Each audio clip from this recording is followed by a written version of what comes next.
ассалому алайкум ва раҳматуллоҳи ва баракатуҳу. бо хусни аллоҳ ҷалла ҷалолуҳу якчанд хоберо таъбир менамоем. занҷир дар хоб.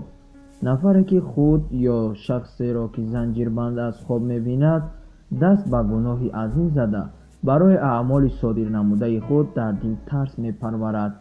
мард агар дар гардани худ занҷир хоб бубинад, бо зани хислаташ хеле бад издивоҷ менамояд. зангула дар хоб. агар нафаре дар хобаш зангула занад, ин нафар миёни одамон хабару овозаҳои бардуруғ паҳн мекунад. каъба дар хоб. каъбаи муқаддас дар хоб ба маънои пешвои мусулмонон аст. нафаре ки дар хобаш дар дохили каъбаи муқаддас намоз мегузорад, аз душманони худ эмин мемонаду ба некӣ мерасад.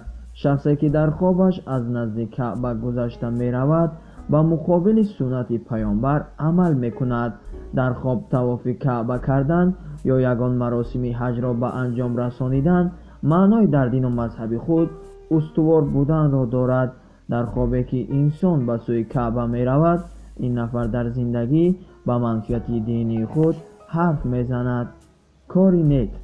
агар нафаре дар хобаш дилхоҳ кори нек ба анҷом расонад, масалан аз сари роҳ чизеро ки ба одамон зарар мерасонад гирифта бадахлоқиро пешгирӣ намояд, дар кори савдо даромад ба даст меорад, қарзашро бармегардонад ва ҳамчунин нишонаи бехатарӣ аст. кӯза дар хоб. дар хоб аз кӯза об нӯшидан маънои тавлиди тифлро дорад. нафари дигареро ҳангоми аз кӯза об нӯшидан хоб бинед, маънои онро дорад ки шахсе аз кӯза об менӯшида хеле заҳматдӯст аст. маҷлис. маҷлиси уламо дар хоб нишонаи афзун гаштани илму дониши шахси хобдида аст. шахсе ки дар хобаш барои ҷамъомадагон вазъу хутба мехонад, онро ба охир мерасонад, орзуву умедҳояш дар зиндагӣ амалӣ мешаванд. меҳмон. дар хоб дидани меҳмон хабари тавлид ёфтани писарбача аст. нафаре ки дар хобаш меҳмонро хоб мебинад, вале зани ҳомила надорад, аз худованд насиба мегирад.